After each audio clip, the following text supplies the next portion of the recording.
Le territoire du bassin du Tarim proprement dit, avec ses différentes entités politiques et culturelles, telles qu'identifiées au IIIe siècle de notre ère.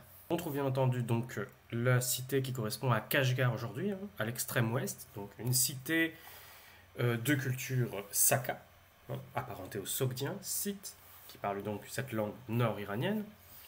Un peu plus à l'est, dans les oasis qui sont formées par le Tibet, on retrouve un autre complexe d'oasis de Khotan, qui est lui aussi de langue iranienne, de langue scythe, Saka. Entre les deux, on a l'oasis de Yarkand, elle aussi formée par un réseau de rivières qui descend de la zone de conjonction entre le Pamir, l'Hindoukouche et le Tibet.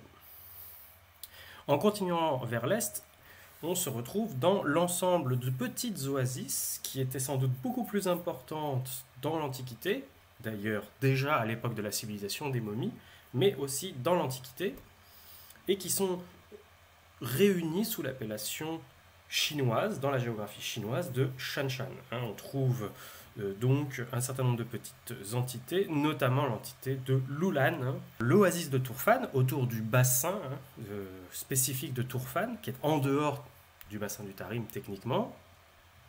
Un peu plus à l'ouest, un autre bassin local, le bassin de Karachar. Plus loin, le bassin de Kutcha. Et enfin, le bassin de Tumshuk, ou les bassins ou les complexes d'oasis plutôt d'affluents du fleuve Tarim. Le fleuve Tarim passe ici et va se jeter là, donc dans le Lobnour, le lac terminal. Et j'ai mentionné ici, parce que je le trouve assez expressif, le concept de Sérindie, qui est l'inverse de l'Indochine. Donc c'est la Chine-Inde. Et c'est effectivement assez frappant. On est resté sur ce protectorat de la dynastie Han au 1er siècle avant notre ère. Et en même temps, on a une influence culturelle qui est avant tout une influence culturelle indienne, mais une influence culturelle indienne qui passe parfois par l'école du Tibet et parfois fait le tour et traverse donc la Bactriane et la Sogdiane et donc se matine et se mélange également de culture hellénistique, de culture indo-bouddhique. Et donc cette Sérindie s'exprime très largement dans les ruines de la cité de Lulan, donc à l'extrême est du bassin du Tarim, à côté du lac Lobnour, du lac donc de déversement de ce grand bassin hydrographique. Sur toutes nos cartes, j'ai indiqué simplement la ville de Bukhara, dans l'Ouzbékistan actuel, une ville persanophone, tadjikophone, et la ville de Lhasa, la capitale du Tibet. Ici, c'est une échelle de 1000 km. Nous retrouvons nos cités de culture iranienne, sites Kashgar, Yarkand, Khotan, et les cités de culture tokharienne, qu'on trouve ici, dans la partie orientale du bassin du Tarim, Turfan compris. Alors, le Tokharistan, peuplé par ces populations Yuezhi, venues probablement des confins du Gansu et du Tarim, ayant colonisé une partie de la Bactriane antique où était en usage l'alphabet grec depuis la conquête hellénistique et depuis la formation du royaume gréco-bactrien en marge de l'empire séleucide. Le Tokharistan et ses tribus vont fonder un nouvel empire, l'empire Kushan, un empire qui va utiliser l'alphabet grec pour noter la langue bactrienne, qui est la langue du peuple local. Cet empire Kushan va très rapidement s'étendre à une partie du nord-est de l'Iran, au Khorasan, mais également à l'Inde du Nord. Et c'est dans ce contexte que les communications commerciales vont amener le bouddhisme et en même temps le système de l'alphabet brahmi, de l'alphabet indien, depuis l'Inde du Nord, depuis Takshila, dans le Gandhara, vers le bassin du Tarim, à travers l'école de la Bactriane, mais également directement entre Tashila et Khotan, Tashila et Yarkand, qui, à vol d'oiseau, sont très proches en réalité, de moins de 600 km. L'environnement, évidemment, du bassin de Tarim est, comme assez souvent, d'une grande complexité, et donc on a aussi l'irruption d'un autre système alphabétique, l'alphabet iranien, l'alphabet Parthe, Pahlavi, dérivé lui-même de l'alphabet araméen du Moyen-Orient. Et cet alphabet va être adopté par les cités-États des oasis de Sogdiane, des oasis des affluents de la Moudaria et du Sirdaria, qui vont former, pendant plusieurs siècles de l'Antiquité et de l'Antiquité tardive, jusqu'à l'aube de l'islam, vont former une confédération sogdienne. Donc on a des espaces qui utilisent des systèmes graphiques différents. L'alphabet grec, qui est l'alphabet en usage dans l'empire bactrien, l'empire Kushan, l'empire des Yuezhi, des Scythes chinois, hein, ou des Scythes des confins de la Chine, qui ont formé cet empire Kushan. On a les alphabets irano-araméens, hein, celui du monde de l'empire parthe, qui est submergé par l'empire sassanide, et les sassanides reprennent l'alphabet parthe, hein, pour transcrire le moyen persan, leur langue, mais qui est aussi emprunté par la confédération sogdienne. Donc les Bactriens et les Sogdiens, qui parlent des langues apparentées, des langues iraniennes orientales, utilisent deux alphabets différents. Et les Scythes, qui parlent une langue très apparentée aux Sogdiens, les Scythes Saka de Khotan, de Kashgar, de Yarkand, eux utilisent un tout autre alphabet, l'alphabet Brahmi, l'alphabet importé du Gandhara, du nord de l'Inde, et cela est dû à l'irruption de la culture bouddhiste, hein, qui arrive avec l'alphabet indien. Donc c'est la culture indienne qui amène l'alphabet et qui convoie, qui charrie également le système bouddhiste à partir de ce moment-là. Donc on a 4 systèmes graphiques qui se développent dans le Tarim et qui dérivent de l'alphabet brahmi, le khotanais, mais aussi 3 types d'écriture qui transcrivent cette langue tokharienne qu'on commence donc à voir apparaître, mais dont on suppose qu'elle est là depuis 2000 ans.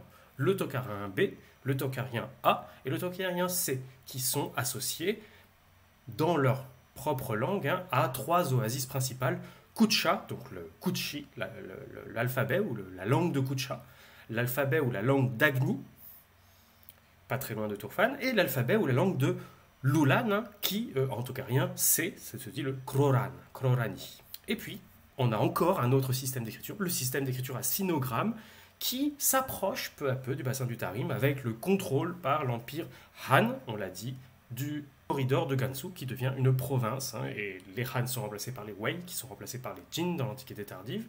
Et donc on a toute cette cohabitation avec cette particularité d'un bassin du Tarim qui utilise un système graphique et en grande partie un système culturel et religieux issu du monde indien, alors qu'il est entre la Chine et le monde iranien et hellénistique.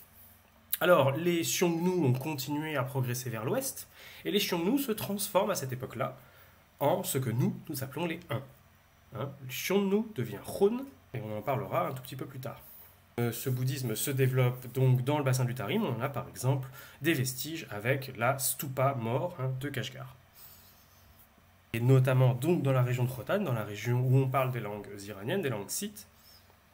On a ici donc une tête de bodhisattva, mais on a aussi 2 petits éléments iconographiques qui sont beaucoup plus clairement issus du milieu indo-bouddhique, gréco-bouddhique, qui se développe dans la Bactriane grecque, puis dans la Bactriane tokharienne de l'empire Kushan, au 1er, 2e, 3e siècle de notre ère.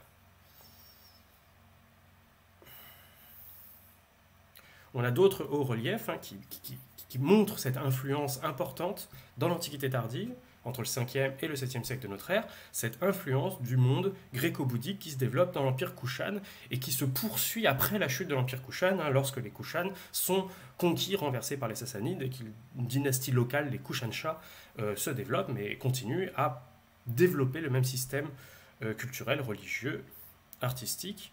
Parmi les chefs-d'œuvre, hein, vraiment de cette période-là, de cette période entre le 4e et le 6e siècle de manière générale, cette période du bouddhisme triomphant dans le Tarim, hein, on a ce Bouddha nimbé, hein, dans une mandorle, hein, donc dans une sorte de berceau en forme d'amande, qui provient de la région de Turfan, donc au nord-est du bassin du Tarim. Une région donc où on parle et on écrit le tokharien. Dans une autre région où on écrit le tokharien, hein, où on écrit justement le tokharien Kutchi, on a les grottes de Kumtura, hein, donc un grand sanctuaire bouddhiste très impressionnant, hein, où on a un certain nombre d'éléments architecturaux qui sont très clairement d'inspiration indienne, à nouveau, hein, et donc qui proviennent de cette maturation, soit du contact direct avec le Gandhara, soit de la maturation par l'espace gréco-bouddhique de l'Empire Kushan. Ici, vous avez une succession de petites statuettes qui représentent donc des dévatas, des divinités hindoues. Alors, on arrive très rapidement donc, dans la deuxième moitié de cette antiquité tardive, avec l'époque justement des Huns. Hein. Donc une confédération se forme à l'endroit où il y avait les Xiongnu, et cette confédération donc est appelée dans les sources chinoises les Zhuan. Et ces Zhuan, ou ces Tuan, se donnent un chef suprême, un prince des princes, un empereur, qui porte pour la première fois le titre de Khakan. C'est un titre qui est appelé à un devenir très long, puisqu'il va continuer à être utilisé jusqu'au XIXe siècle, sous la forme diminuée de Khan.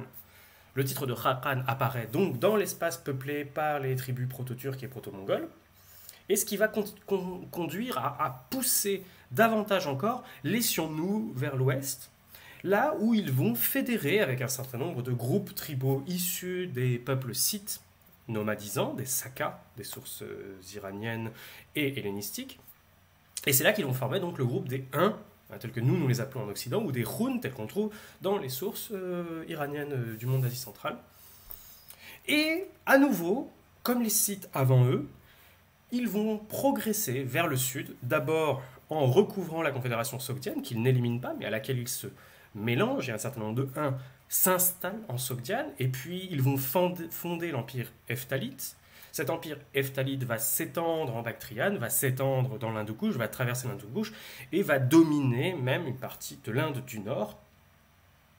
Et on va retrouver donc une dynastie unique, une dynastie de Huns, en Inde du Nord qui s'appelle les Svetahuna. Et donc on retrouve ce même corridor de migration qu'on a déjà vu avec les Scythes et les Yuezhi, qu'on retrouve avec les Huns et qu'on va retrouver systématiquement à différentes époques de l'histoire de l'Asie centrale. Et à nouveau, presque, si j'ose dire malheureusement, ce mouvement unique ne touche pas directement le bassin du Tarim.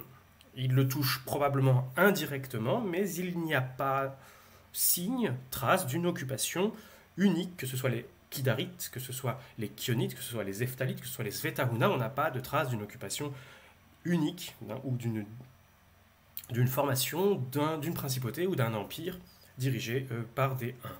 Donc voilà ici Kidara, qui est pour le Moyen-Orient ou l'Asie centrale l'équivalent d'Attila pour l'Europe, qui est vraiment le grand chef de la confédération des Huns de son époque en Asie centrale, des Huns donc de la dynastie Kidarite. Alors d'autres exemples de cette expansion culturelle phénoménale du Tarim dans cette époque de l'Antiquité tardive, les grottes de Kızıl, à nouveau dans la région de Kutcha, donc à la frontière linguistique, mais du côté oriental, du côté tokarien de la frontière linguistique avec les Iraniens, donc la grande oasis de Kutcha. Et on retrouve donc un certain nombre de motifs. Ici, on a des motifs de canard qui sont typiquement d'inspiration sassanide, le grand empire qui domine l'Iran et le Moyen-Orient à l'époque.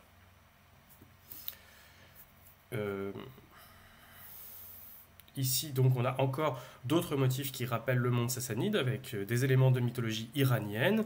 Ici, un dragon à deux têtes qui est typique de la mythologie d'Asie centrale. Et puis, on a aussi donc une influence indienne qui est à nouveau extrêmement manifeste, marquée, donc avec sa représentation de divinité, ses héros. Ici, on a une divinité indienne qui est bleue, et ça, c'est typique des codes de représentation hindous. Les dieux sont bleus dans la mythologie indienne. Et ici, on a des pèlerins tokariens